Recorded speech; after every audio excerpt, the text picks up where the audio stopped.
নমস্কার, শুভ সন্ধ্যা। আমি মীনাক্ষী চোখ রাখছি মুহূর্তের খবরে। পর্যটনের মাধ্যমে উত্তর পূর্বের উন্নয়নে টাস্ক ফোর্সের বৈঠক করেন মুখ্যমন্ত্রী ডাক্তার মানিক সাহা। বৈঠকে উপস্থিত ছিলেন কেন্দ্রীয় ডোনার মন্ত্রী জ্যোতিরাদিত্য সিন্ধিয়া। মুখ্যমন্ত্রী অধ্যাপক ডাক্তার মানিক সাহার পৌরোহিত্যে আজ উত্তর পূর্বাঞ্চলের জন্য গঠিত টাস্ক ফোর্সের বৈঠক অনুষ্ঠিত হয়েছে বুধবার। এদিনের বৈঠকে উপস্থিত ছিলেন ডোনার মন্ত্রী জ্যোতিরাদিত্য সিন্ধিয়া, মেঘালয়ের মুখ্যমন্ত্রী কংগ্রেড কে সাংমা, রাজ্যের পর্যটন সচিব উত্তম কুমার চাকমা। ভবিষ্যতে পর্যটনকে পাথেয় করে ত্রিপুরা সহ গোটা উত্তর পূর্বাঞ্চলকে বিশ্বের দরবারে প্রতিষ্ঠিত করা সহ আর্থসামাজিক উন্নয়নের ব্যাপারে প্রতিশ্রুতিবদ্ধ কেন্দ্র ও রাজ্য সরকার, জানিয়েছেন মুখ্যমন্ত্রী ডাক্তার মানিক সাহা। সভায় বক্তব্য রাখতে গিয়ে সিন্ধিয়া বলেন, এই অঞ্চলটি তার সমৃদ্ধ ঐতিহ্য এবং প্রাকৃতিক সৌন্দর্যকে কাজে লাগিয়ে টেকসই উন্নয়ন, স্থানীয় অর্থনীতি চাঙ্গা করতে এবং কর্মসংস্থান সৃষ্টি করতে পারে।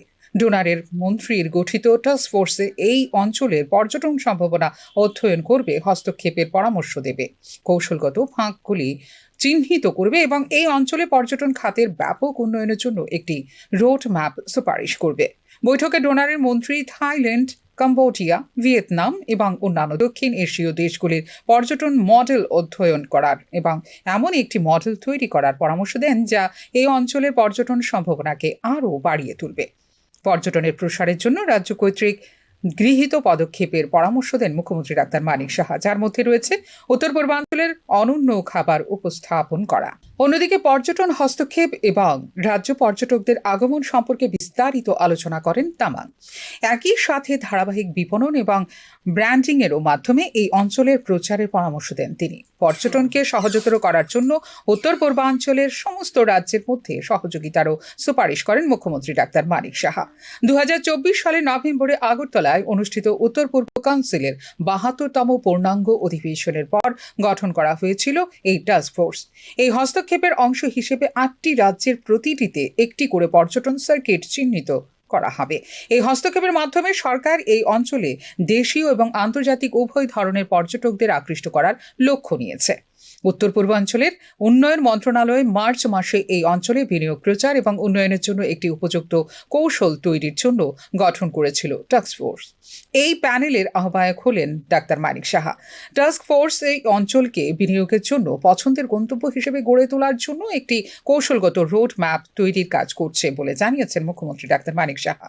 ডোনার মন্ত্রী জ্যোতিরাদিত্য সিন্ধিয়া উত্তর পূর্বাঞ্চলে বেসরকারি বিনিয়োগের জন্য প্রচেষ্টা চালিয়ে যাচ্ছেন।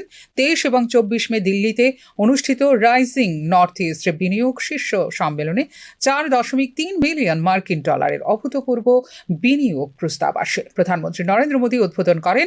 এই শীর্ষ সম্মেলনে ইউরোপ সহ 80টি দেশের প্রতিনিধিরা অংশ নিয়েছিলেন বলে উল্লেখ করেন তিনি। উত্তর পূর্ব রাজ্যগুলির নির্দিষ্ট সম্পদ এবং সুবিধা রয়েছে যা অন্বেষণ করা প্রয়োজন বলে জানিয়েছেন মুখ্যমন্ত্রী doctor Manik Saha. Asian development bank উত্তর পূর্ব অর্থনৈতিক করিডোরের ওপর একটি গবেষণা পরিচালনা করেছে এবং এই অঞ্চলের মধ্যে এবং দেশের বাকি অংশ এবং অন্যান্য দক্ষিণ এশীয় দেশগুলির সাথে মাল্টি মডেল পরিবহন নেটওয়ার্কের প্রস্তাব করেছে বলে জানিয়েছেন মুখ্যমন্ত্রী ডাক্তার মানিক সাহা।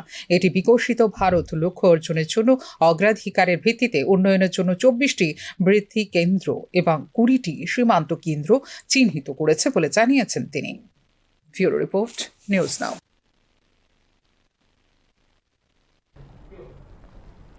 বাংলাদেশের অতিরিক্ত জল সমুদ্রছড়া দিয়ে আসতে জলের চাপে ভেঙে গেছে ছাগলজেমা গ্রামের রাস্তা। এতে করে আলাদা হয়ে গেছে দুটি গ্রাম।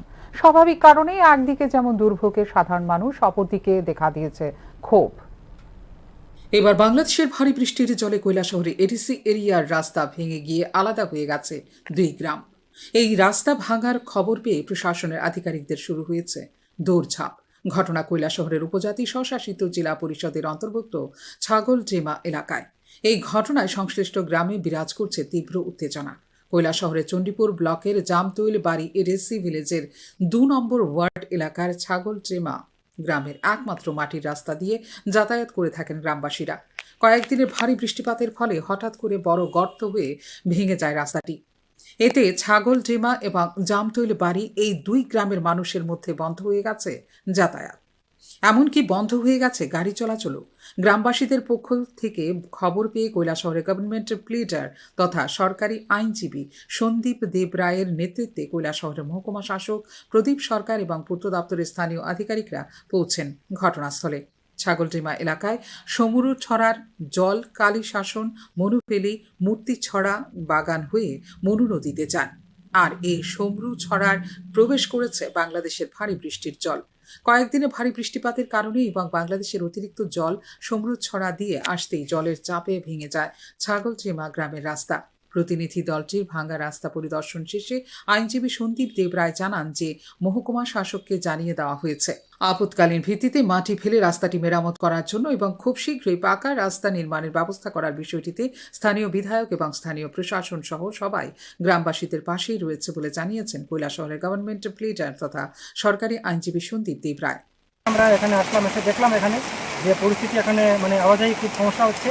তো এখন এসডিও সাহেবও বলেছেন যে আপাতত এটাকে এখানে এখানে কোনো স্যান্ড মাড জানিয়ে দিয়ে ওটাকে একটু ঠিক করার জন্য আর বক্স কালভারের জন্য প্রপোজাল পাঠাবেন খুব তাড়াতাড়ি, এবং এসডিও সাহেবের সঙ্গে আলোচনা হয়েছে ভবিষ্যতে কীভাবে এটা সমাধান করা যায়। সরকারও স্বীকার করেন যে বাংলাদেশের জল সমরু ছড়া দিয়ে এসে গ্রামের রাস্তাটি ভেঙে দিয়েছে, তবে খুব শীঘ্রই চলাচলের জন্য অস্থায়ীভাবে রাস্তা ঠিক করে দেওয়া হবে এবং বৃষ্টির মরশুম চলে যাবার পর স্থায়ীভাবে রাস্তা নির্মাণ করে দেওয়া হবে বলে জানিয়েছেন মহকুমা শাসক প্রদীপ সরকার। এডিসি ভিলেজের 2 নম্বর ওয়ার্ডের ছাগলডিমা নাম, এখানে আমরা আগেও এসেছি। এখানে যেই জায়গাতে কালভার্টটা হয়েছে টেকনিক্যালি এটা একটি বড় কালভার্ট লাগে, বক্স কালভার্ট লাগে, এখানে দেওয়া আছে পাম্প পাইপ। আমি এসডি সাহেবকেও নিয়ে এসেছি এবং আমাদের অন্যান্য ডিসি সাহেবও আছেন এখানে। আমরা কথা বলেছি, গ্রামের সাথে কথা বলেছি। এখন বৃষ্টিটা থামলে আপাতত যাতে সমস্যার সমাধান হয়, মাটি টাটি দিয়ে বালি দিয়ে এটাকে সমাধান করা হবে এবং যখন সিজন চেঞ্জ হবে নতুন সিজনেতে ড্রাই সিজনেতে এটাতে বক্স কালভার্ট করে তার জন্য আমরা আবেদন করতে। মূলত স্যার এই এলাকার জল কোথা থেকে আসে জানেন কি আপনি? এখানে অনেকটা অঞ্চল আছে, উপরের থেকে উজান থেকে জলটা আসে এবং শুনছি আমি বাংলাদেশের উপরের অংশ থেকে কিছু জল এখান থেকে ঢুকে। ছাগলডিমা গ্রামে প্রায় 400 জনজাতি পরিবারের বসবাস রয়েছে। এর মধ্যে হালাম, দিপুরমা এবং দার্লং সম্প্রদায়ের মানুষরা রয়েছেন। অপরদিকে জামতলি বাড়ি গ্রামেও প্রায় 450 জনজাতি পরিবার রয়েছে। বাংলাদেশের জলে গ্রামের রাস্তা ভেঙে যাওয়ায় দুই গ্রামের মানুষের মধ্যে যাতায়াত সহ বন্ধ হয়ে রয়েছে যোগাযোগ। বাংলাদেশের জল এসে ছাগলডিমা গ্রামের রাস্তা ভেঙে যাওয়ার খবর চাউর হতে গোটা কৈলাসহর মহকুমায় শুরু হয়েছে চাপা ক্ষোভ এবং গুঞ্জন। ফিউরো রিপোর্ট, নিউজ নাও। আগাম জানানো সত্ত্বেও কদমতলা মহকুমার বিদ্যুৎ অফিসের সিনিয়র ম্যানেজার অনুপস্থিত থাকায় মহকুমা অফিস ঘেরাও করে রাখে কংগ্রেস নেতৃত্ব সহ কর্মীরা। তাদের দাবি, কদমতলার বিভিন্ন এলাকায় বিদ্যুৎ বিভ্রাট, নিয়মের চেয়ে অতিরিক্ত বিল আসা ইত্যাদি বিভিন্ন দাবিতে ছিল ডেপুটেশন গ্রহণ করেছিলেন দপ্তরের ম্যানেজার, কিন্তু উনি সঠিক উত্তর না দিতে পারায় কংগ্রেস নেতারা দাবি করেন যতক্ষণ সিনিয়র ম্যানেজার না আসে তারা কদমতলা বিদ্যুৎ অফিস ঘেরাও করে রাখবেন। পরবর্তী সময়ে ঊর্ধ্বতন কর্তৃপক্ষের হস্তক্ষেপে নিয়ন্ত্রণে আসে পরিস্থিতি। কংগ্রেসের উদ্যোগে কদমতলা সাব ডিভিশনাল ইলেকট্রিক অফিসে আমরা আজকে থেকে অন্তত 1 সপ্তাহ আগে আমরা জানিয়েছিলাম সিনিয়র ম্যানেজার মহোদয়কে যে আমরা ডেপুটেশন প্রদান করব। পুরো কদমতলা এলাকায়, এই ইলেকট্রিক সাব ডিভিশনের পুরো এলাকায় বিদ্যুতের বেহাল অবস্থা চলছে। মানুষ বিদ্যুৎ চলে যাওয়ার পর 2 দিন 3 দিন চলে যায়, বিদ্যুৎ পায় না। অনেক গ্রাম আছে, অনেক জায়গায় তার ছিঁড়ে পড়েছে। আপনার কমপ্লেন দেওয়ার পরও তার কোনো বিহিত ব্যবস্থা নেওয়া হচ্ছে না। কিছু লাইনম্যান তারা মানুষের কাছে সরাসরি পয়সা চায়, পয়সা না হলে তারা ঠিক করে দেয় না। এই পরিস্থিতিতে সিনিয়র ম্যানেজারকে আগাম জানানোর পরও উনি আজকে আমাদের ডেপুটেশন গ্রহণ করতে উনি থাকেননি। উনি না থেকে উনি একজন ম্যানেজারকে এখানে রেখে দিয়ে গেছেন।